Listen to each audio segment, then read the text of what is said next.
एक तरफ ट्रंप कहता है कि हम मुज़ाकरात करेंगे, दूसरी तरफ कहता है हमला कर दो। सोमरो साहब, जो हुकूमतें होती हैं ना वो ट्विटर पे नहीं चलती। आपके मुनाफिकाना रवैये की वजह से हम जो है वो मुज़ाकरात के लिए नहीं आते। ये 2 पार्टीज वॉर नहीं है, this is a 3 party war. जो तीसरा फरीक है that is Netanyahu. International criminal court के अंडर जो है वो नेतन्याहू के अरेस्ट वारंट जारी हो चुके हैं। ट्रंप इस पर्सपेक्टिव में प्लानिंग तो नहीं करके बैठा। लेकिन ट्रंप की तो शुरू दिन से ये कोशिश है कि चाइना और रशिया को इसके अंदर ड्रैग किया जाए। 50% टेरिफाइड कर दिए हैं, जो मुल्क ईरान को असला भी फराहम कर रहा था और ईरान को मदद भी फराहम कर रहा था, लेकिन उस मुल्क का नाम नहीं लिया। 2028 onwards China is going to be a super power. शेर की धार काफ़ी होती है। क्या चाइना में ये कैपेसिटी है कि वो दुनिया को लीड कर सके? बिल्कुल है।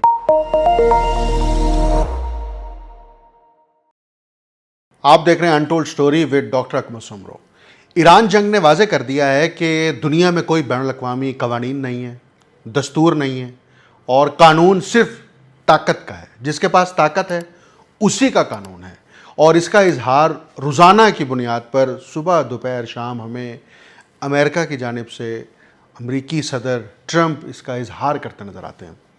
ईरान जो है इस पूरी जंग के दौरान ना सिर्फ सिफारतकारी की ज़बान इस्तेमाल कर रहा है, बल्कि अगर वो मुज़ाकरात की टेबल पर आने के लिए तैयार होता भी है तो उसकी शर्त सिर्फ एक होती है कि बराबरी की सतह पर ताल्लुकात होने चाहिए और बराबरी की सतह पर बातचीत होनी चाहिए।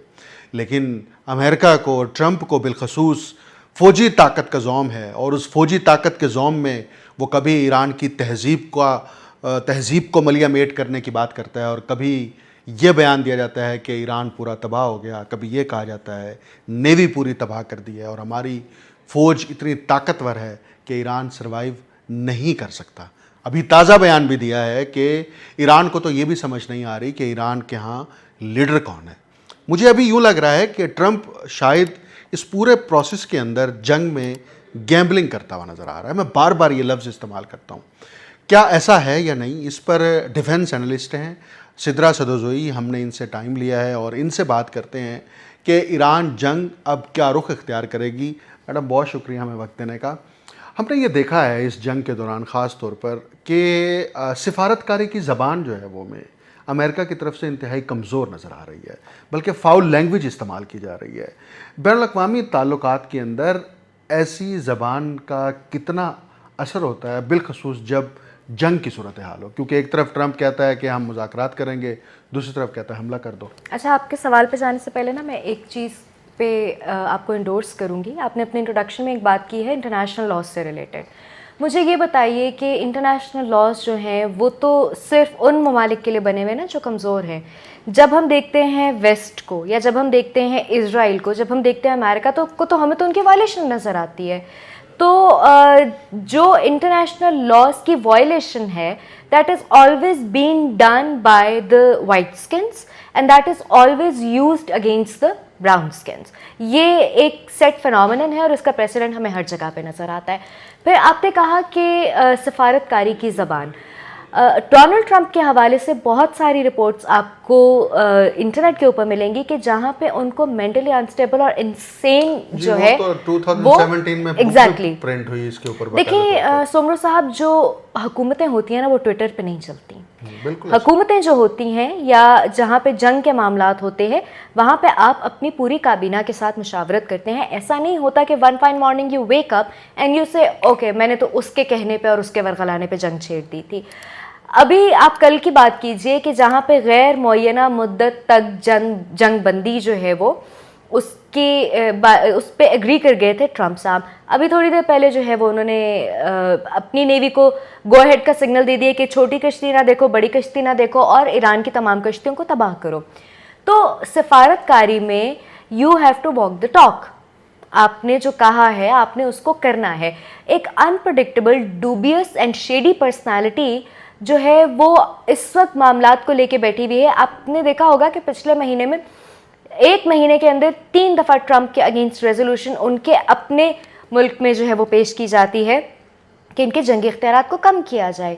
तो अवाम की भी एक वो जो सेंटिमेंट्स हैं वो उनके अगेंस्ट जा रहे हैं, अवाम की भी वो सपोर्ट खो चुके हैं और इस वक्त अपनी हुकूमत के नुमाइंदों की भी सपोर्ट खो वो रहे तो हैं। अभी वर्जीनिया में जो इलेक्शन हारे हैं और रिपब्लिकन को शिकस्त हुई है कल, उस पर खुद ट्रंप चीख रहा है कि ये हमारे साथ धांधली अभी हुई तो है। उन्होंने चाइना से भी मुलाकात करनी हाँ, है, अभी बीजिंग जाना है। अब अभी सवाल मिड टर्म इलेक्शंस भी आने अभी वाले हैं। एक तरफ वो कवानीन हैं जो अमेरिकी आइन ने डिफाइन किए हैं, आइन के अंदर सदर के इख्तियारात हैं और कांग्रेस के पास इख्तियारात हैं।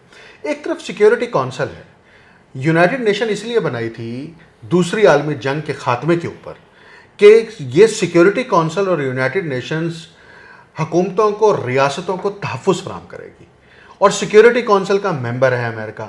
वो हमें यूएन को वो ऐसे लगता है पैरालाइज कर दिया है।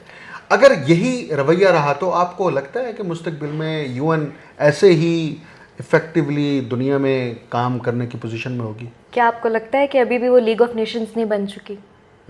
वो तो उस वक्त लीग ऑफ नेशंस भी इसी यही कह के तोड़ी थी ना कि नहीं, उसके हम असरात याद- खत्म हाँ। हो गए हैं तो- और उसकी ताकत खत्म हो गई, इसलिए नए इदारे की तश्कील दी जाए। तो आपको लगता है कि अभी भी यूएन जो है वो किसी तरीके से फाल है, जिंदा है, काम कर रही है? देखिए, यूएन जो है इस टाइम पे वो भी ट्रंप की गारंटी उठाने के लिए तैयार नहीं है। यूएन की जब हम बात करते हैं तो because I work with UN और मैं इसको बहुत अच्छे से, इसके मैकेनिज्म को, इसके बॉडी को समझती हूँ। इस मोमेंट पे आपके पास यूनाइटेड नेशंस डेड बॉडी है एक रेजोल्यूशंस की। आप कश्मीर का मामला उठा के देख लीजिए, आप फ़लस्तीन का मामला उठा के देख लीजिए, आप कंबोडिया के मामले को उठा के देख लीजिए, रोहिंग्या के मुसलमानों का मामले को उठा के देख लीजिए। आप जितनी भी इस किस्म के इम्पॉर्टेंट मामलात हैं, what was the take of United Nations on that? और इस टाइम पे भी, अभी थोड़ी देर पहले I was in a programme कि जहाँ पे मेरी तरफ से भी ये तजवीज़ पेश की गई थी कि यूएन सिक्योरिटी काउंसिल को ट्रंप की इंडूबियस किस्म की जो स्टेटमेंट्स आ रही हैं और जो इमेच्योर उनका रवैया है टूवर्ड्स ईरान वॉर, उसके ऊपर कोई ना कोई टेक लेना चाहिए। बट स्टिल जहाँ पे ईरान ने गारंटीज़ की बात की थी, गारंटीज़ मांगी थी ईरान ने कि हमारे ऊपर दोबारा हमला नहीं किया जाएगा, और उसके अंदर भी even United Nations is not ready to take the guarantee of mister Trump. एक बात समझ नहीं आ रही, ईरान ने ये नहीं कहा हमारे साथ मुलाकात करो, ईरान ने ये नहीं कहा जंग बंदी करो, ईरान किसी मुल्क के पास नहीं गया कि अमेरिका को मना करो हमारे ऊपर हमला करे। ये ट्रंप की साइकी क्या है कि वो किस नफ्सियात के तहत ईरान के ऊपर दबाव डालने की कोशिश कर रहा है? ईरान के सदर मसूद पज़ेश्कियान ने जो बयान दिया आज सुबह, उसमें उन्होंने कहा कि आपके दोगलेपन, आपकी ड्यूअल स्टेटमेंट्स और आपके मुनाफिकाना रवैये की वजह से हम जो है वो मुज़ाकरात के लिए नहीं आते। वो मुल्क दे रहा है ये बयान, उसका सदर, जिसके ऊपर अमेरिका ने जंग मुसलत कर रखी है। इसका मतलब ईरान घबराया नहीं है। और साथ में ये भी कहा है, क्लैरिफिकेशन दिया कि अगर आप ये समझ रहे हैं हमारी लीडरशिप में कोई तनाव है, क्योंकि मगरबी मीडिया प्रोपेगेंडा कर रहा था इसके ऊपर, तो उन्होंने कहा कि ऐसी कोई बात नहीं, हम एक ही पेज पर हैं। मुझे ये बात आपकी तरफ से ये जाननी है कि ट्रंप जो है एक तरफ ग्लोबल पॉलिटिक्स को नुकसान पहुंचा रहा है, ग्लोबल ऑर्डर को मानने के लिए तैयार नहीं है, बैनुल-अक़वामी कवानीन की धज्जियाँ बखेर रहा है। अमेरिकन पब्लिक और ख़ास तौर पर जो सिविलाइज्ड नेशंस खुद को कहलाती हैं, वो यूरोप के अंदर, अगरचे वो इस वक्त ट्रंप से दूर खड़ी हैं, क्या ट्रंप का मुहासबा भी होगा या नहीं? आपने ना जो बात की है ट्रंप के स्पेसिफिकली बिहेवियर को लेके, बहुत सारी कॉन्स्पिरेसी थ्योरीज ये भी हैं कि ट्रंप इस टाइम पे ब्लैकमेल हो रहे हैं, और ट्रंप को ब्लैकमेल करने वाली इसी पार्टी का तीसरा फरीक है, क्योंकि ये 2 पार्टीज वॉर नहीं है, this is a 3 party war. जो तीसरा फरीक है दैट इज़ नेतन्याहू। और ट्रंप के जो एक पॉइंट है कि जहाँ पे आके इन दोनों के दरमियान भी एक डेडलॉक बन चुका है, क्योंकि ट्रंप अब इस जंग से ऑनरेबल एग्जिट चाहते हैं, लेकिन नेतन्याहू जो है वो जब जंगबंदी की बात होती है नेतन्याहू की तरफ से हमला हो जाता है किसी ना किसी सूरत में। लेबनान पर बार-बार वो लेबनान पे हमला हो जाता है। तो सिमिलरली इस ट्रंप के पास, what my understanding and what my calculation is that Epstein file is not the only reason कि जिसके ऊपर ट्रंप जो है वो नेतन्याहू से इस टाइम पे ब्लैकमेल हो रहे। There must be something else and अब हम देखेंगे जेरेड कुशनर का फैक्टर हो सकता है, क्योंकि ये कहा जा रहा है कि जेरेड कुशनर की जो ताल्लुकात हैं उसके साथ, नेतन्याहू के साथ, वो भी बड़े इंपॉर्टेंट हैं। और हम देख रहे हैं गजा की रिकंस्ट्रक्शन में भी जेरेड कुशनर जाके वहाँ पर सारा पट्टी पे देखा, पूरा यहाँ पे बिल्डिंग्स खड़ी करेंगे और इस समंदरी इलाके को हम अपने कंट्रोल में लेंगे। लेकिन जो आपने अभी गुफ्तगू के आगाज़ में कहा वाइट सुपरमेसी का, ये कॉन्सेप्ट तो कोई नया नहीं है, ये तो कॉलोनियल दौर का है, जब वाइट मैन बर्डन एक पूरा एक नज़म जो है बड़ी डिटेल में लिखी गई और उसके अंदर ये कहा गया कि हम सिविलाइज्ड हैं, बाकी दुनिया जो है वो सिविलाइज्ड नहीं है। क्या इन तसव्वुरात के तहत आज 2026 के अंदर दुनिया या वाइट सुपरमेसी का तसव्वुर हम लागू कर सकते हैं? देखिए, जहाँ पे हम ह्यूमन राइट्स की बात करते हैं या जहाँ पे आप कन्वेंशंस को उठा के देख लीजिए यूनाइटेड नेशंस के, या उनके एडिशनल प्रोटोकॉल्स को उठा के देख लीजिए, जेनेवा कन्वेंशन को उठा के देख लीजिए, वहाँ पे there is no supremacy of any race, colour and creed. ठीक, वहाँ पे human rights are equal for everybody, but what is the practice? आप उसको प्रैक्टिस में जब देख रहे हैं तो वहाँ पे सबसे पहले इस्लामोफोबिया सामने निकल के आ जाता है। मुसलमान होने के नाम पे जो है वो इस्लाम के नाम पे मुसलमानों को दबाया जाता है, चाहे वो कश्मीर हो, रोहिंग्या हो या मुख्तलिफ ममालिक हों। इवन अगर आप जो है वो अफ्रीकन कंट्रीज़ को भी उठा के देख लीजिए, जहाँ पे रंग की बुनियाद पे, मज़हब की बुनियाद पे, नस्ल की बुनियाद पे जो है वो इंसानों का कत्लेआम किया जाता है। फ़लस्तीन उसकी एक सबसे बड़ी मिसाल है, जेनोसाइड, जहाँ पे मुसलमानों का भरपूर तरीके से किया गया है, जिसकी बुनियाद पे इंटरनेशनल क्रिमिनल कोर्ट के अंडर जो है वो नेतन्याहू के अरेस्ट वारंट जारी हो चुके हैं। लेकिन मुझे बताइए कि क्या अभी तक नेतन्याहू जैसी एक जिसको हम कहते हैं कि गलीज शख्सियत, क्या वो अभी तक अरेस्ट हुई? सो ये प्रैक्टिस इज समथिंग एल्स। जो प्रैक्टिस में चल रहा है वहां पे तो आप ये बहुत ज़्यादा कॉमन है, in the world is witnessing कि ना सिर्फ इस्लाम के नाम पे बल्कि on the basis of your colour, your creed, your आपकी नस्ल के नाम पे जो है वो हर जगह पे एक डिफरेंट आपको सिनेरियो नज़र आता है। Discrimination is all there. हाँ, और बाय द बुक जो है वो ह्यूमन राइट्स के ये बहुत बड़े अलमबरदार बने फिरते हैं। आप यूएसए को उठा के देख लीजिए, और यूएसए की ही अगर मैं बात करूं, आपका भी यकीनन जाना हुआ होगा कि वहाँ पे ज़्यादा जो रेसिज्म है वो आपको देखने को मिलती है बनिस्बत। हाँ, ब्लैक का तो सबसे ज़्यादा वहाँ पर है, आए दिन वहाँ से ही तो ये शुरू होता है कि ब्लैक लाइफ मैटर्स। सो पूरी कैंपेन है वहाँ पे।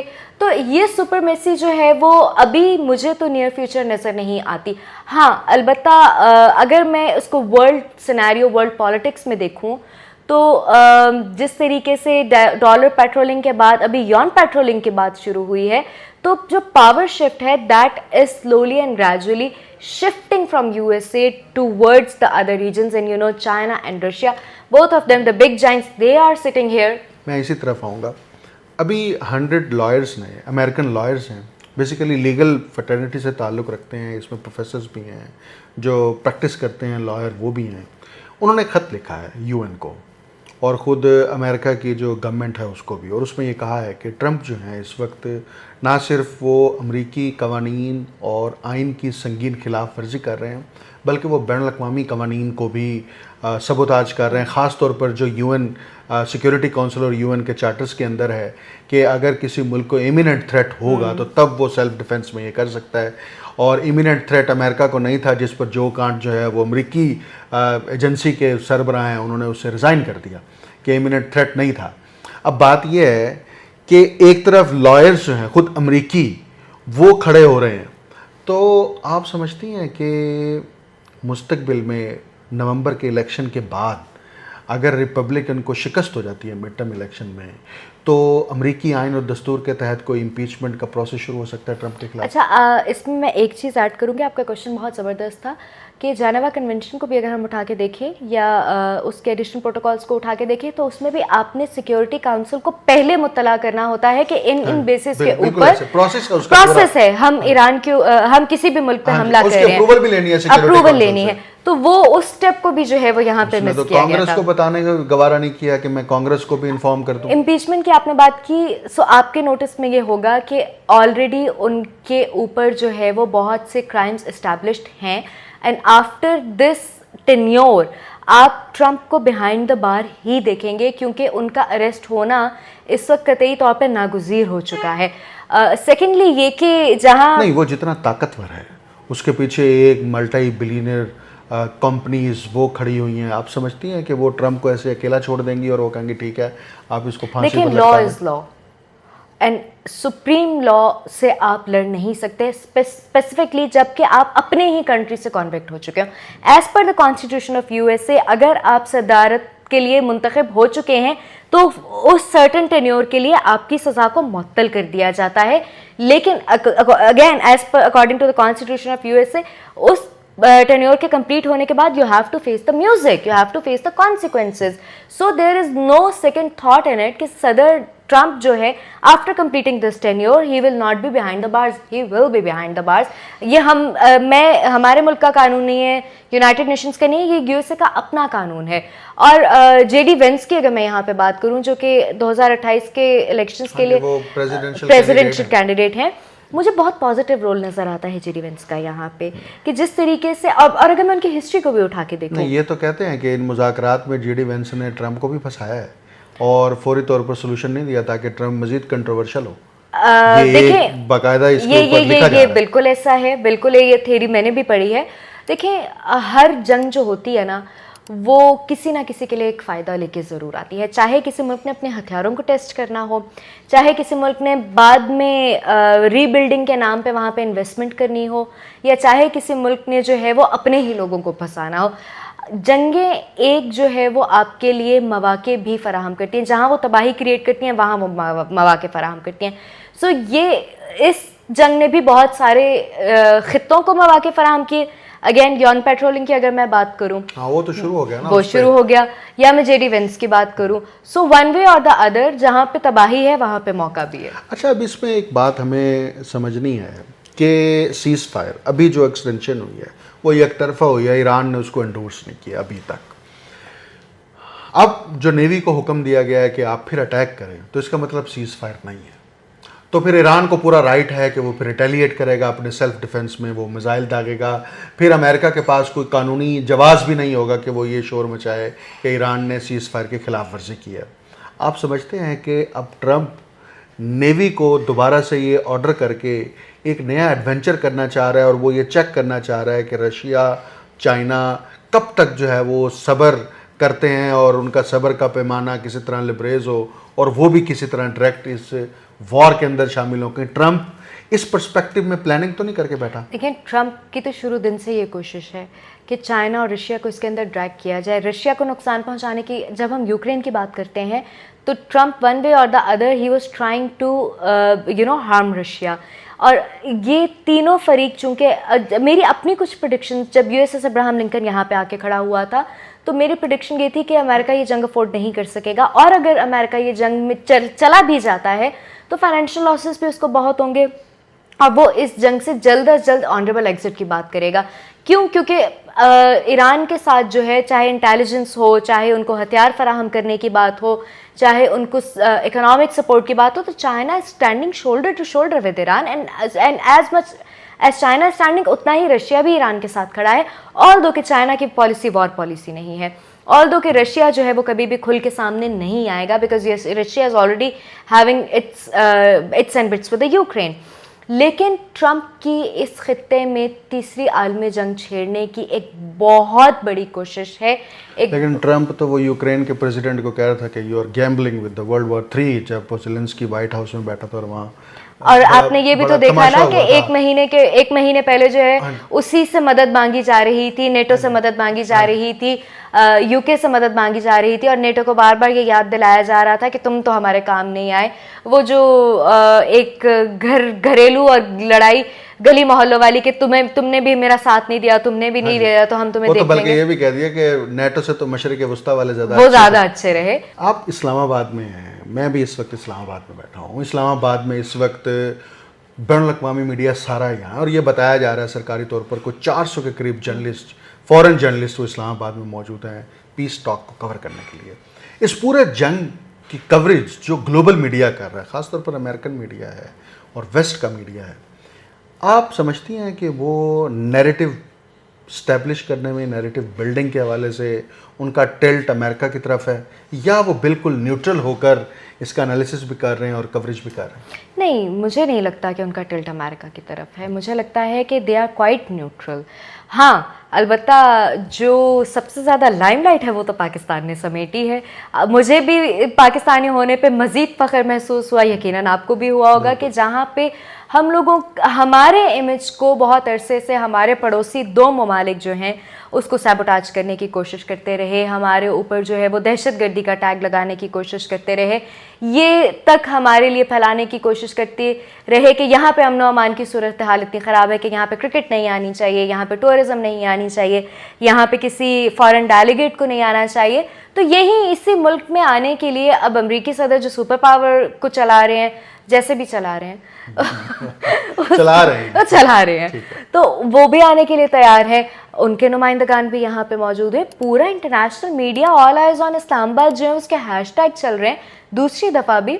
तो मुझे ऐसा लगता है कि कवरेज एक न्यूट्रल वे में ही की गई है कि जहाँ पे दोनों फरीकैन को उसी तरह मनोअन दिखाया गया है कि जो टाइम टू टाइम सिचुएशन चल रही है। मैं इसके अंदर एक पॉइंट ऐड करूँगी कि मैं इनके अमेरिका के एक एक्स ऑफिशियल का स्टेटमेंट सुन रही थी कि जो ईरान के मीडिया की तरफ से आती है खबर, हमें उस पर ज़्यादा यकीन होता है बनिस्बत उसके जो अमेरिकन मीडिया से आती है, क्योंकि यहाँ की जो है ख़बरें ऑथेंटिक नहीं होती, जबकि ईरान की तरफ से आने वाली न्यूज़ जो है वो ऑथेंटिक होती है।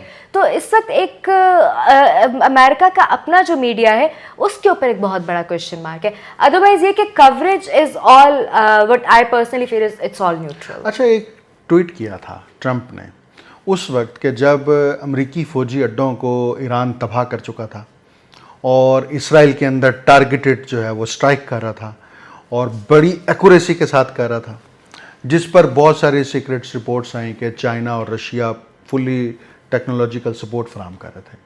ट्वीट किया ट्रंप ने इन्वर्टेड कॉमास के अंदर कि मैंने उस मुल्क पर 50% टैरिफ आयद कर दिए हैं जो मुल्क ईरान को असला भी फराहम कर रहा था और ईरान को मदद भी फराहम कर रहा था, लेकिन उस मुल्क का नाम नहीं लिया।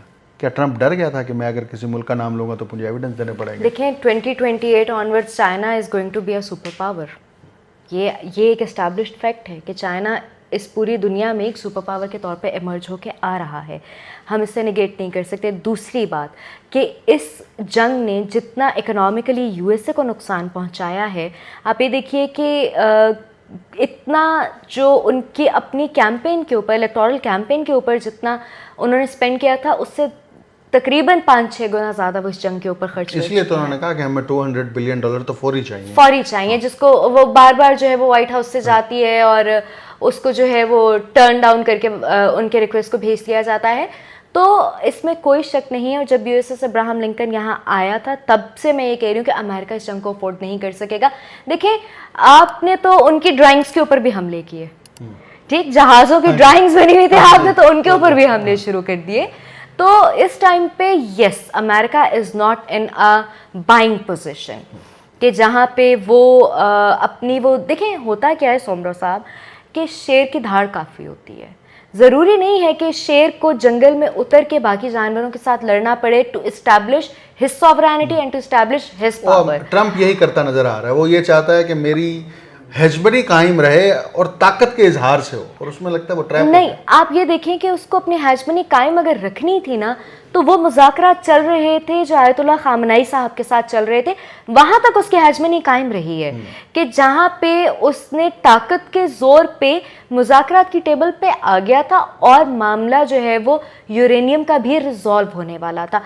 जहाँ पे कर दिया था उसने अटैक 28 फरवरी को, उसके बाद से बारहा ये अटैक्स और बारहा उसकी बदलती हुई स्टेटमेंट्स ने उसकी ना सिर्फ पॉपुलैरिटी है, हेजमनी, बल्कि उसकी वो जो लोगों का ट्रस्ट था या एक दहशत थी उसको भी ख़त्म किया है। जबकि Iran on the other hand, आप ये देखिए कि जो कंट्रीज़ जो ईरान को बहुत वीक समझ रहे थे या उसकी because of its economic situation, उनके नज़रिए में ईरान का कद बकार बहुत बुलंद होकर सामने आया है। आखिरी सवाल है, आपको लगता है खलीजी रियासतें अब मुस्तकबिल में अपने सिक्योरिटी आर्किटेक्ट के तहत जो अभी मौजूद है वो अमेरिका के साथ रहेंगी या वो अपना कोई नए साथी का इंतखाब करेंगे? जो अपना दफ़ा खुद नहीं कर सका वो किसी और का दफ़ा क्या करेगा सर? जो अपने अड्डों को नहीं बचा सका। देखिए, खलीजी रियासतें उनको डॉलर्स भी दे रही थी, उनको घर में भी बसाया हुआ था, और स्पेसिफिकली जब ट्रंप ने इसी जंग के दौरान उनको पीठ दिखाई है, उनकी हिफाजत नहीं की है और सिर्फ नेतन्याहू के साथ जाके कि बार बार तो कह रहा है कि हम मशरक़ वस्ती के इन 6 ममालिक के बड़े शुक्रगुजार हैं कि उन्होंने सबसे ज़्यादा हमें सपोर्ट फराहम की। कह तो वो ये भी रहा है कि नेवी ख़त्म हो गई है ईरान की। कहा तो उसने ये भी था B2 बॉम्बार आ गए हैं। कहा तो उसने ये भी है कि लामहदूद मुद्दत तक जो है वो सीज फायर हो गया है। यानी हम कह सकते हैं ट्रम्प सर्टिफाइड झूठा आदमी है। ट्रंप सर्टिफाइड यूटर्न है। अच्छा ठीक हो गया। एक क्विक क्वेश्चन है कि क्या चाइना में ये कैपेसिटी है कि वो दुनिया को लीड कर सके? बिल्कुल है, हर लिहाज से है। चाइना की आज तक आप ये देखिए कि सिंस 1948 जिस तरीके से चाइना ने यहाँ से यहाँ अपने आप को उठाया है कि आज चाइना का इस पूरी दुनिया में एक वकार है। मुझे किसी एक खित्ते का नाम बता दें, किसी एक मुल्क का नाम बता दें कि जहाँ पे चाइनीज़ प्रोडक्ट्स यूज़ नहीं हो रही, कि जहाँ पे चाइना के लोग नहीं बैठे हुए, कि जहाँ पे चाइना की मेहनतकश कौम जो है उनका कोई सरमाया नहीं लगा हुआ। यस, कहते हैं ये अमेरिकन इंपीरियलिज्म का एक अल्टरनेट मॉडल है, Chinese imperialism. Sir with time जो है इसके असरात हम देखेंगे, लेकिन आप ये देखिए कि चाइना की वॉर पॉलिसी नहीं है और जिस मुल्क का किसी भी मुल्क के साथ झगड़ा नहीं है और जो बहुत ही स्ट्रेटेजिकली पीस को लेके आगे चल रही है, तो डेफिनेटली उस मुल्क के अंदर इतनी कैपेसिटी है कि वो दुनिया को लीड कर सके। बहुत शुक्रिया मैडम हमें वक्त देने के लिए। सिक्योरिटी काउंसिल के अंदर जो 5 परमानेंट मेंबर्स हैं वो वर्ल्ड वार 2 के विक्टोरियस हैं। ग्लोबल साउथ के ममालिक ये मुतालबा कर रहे हैं बार बार कि सिक्योरिटी काउंसिल के पूरे ढांचे को आज 2026 की ज़रूरियात के मुताबिक इसकी तश्कील नौ की जानी चाहिए ताकि उन ममालिक के ऊपर गैर ज़रूरी दबाव ना डाला जाए जो अमेरिकन इंपीरियलिज्म की शक्ल में उनको सामना करना पड़ता है या किसी और ताकत की शक्ल में। और दुनिया के ऑर्डर को बैलेंस रखने के लिए ज़रूरी है और ट्रंप जैसे अफराद को मुस्तकिल तौर पर मैं वो वर्ड इस्तेमाल नहीं करना चाहता क्योंकि ट्रंप खुद बहुत ज़्यादा गैर पार्लिमानी अल्फाज इस्तेमाल करते हैं। इनके गले में फंदा डालने के लिए ज़रूरी है कि ग्लोबल ऑर्डर जो है वो बराबरी की सतह पर हो और बराबरी की तारीफ़ जो है वो यूएन के अंदर दोबारा से की जाना ज़रूरी है ताकि दुनिया को अमन और ख़ास तौर पर ऐसे जंगी हालात से बचाया जा सके। मुझे डॉक्टर अकमल सुमरो को इजाज़त दीजिए। अल्लाह हाफ़िज़।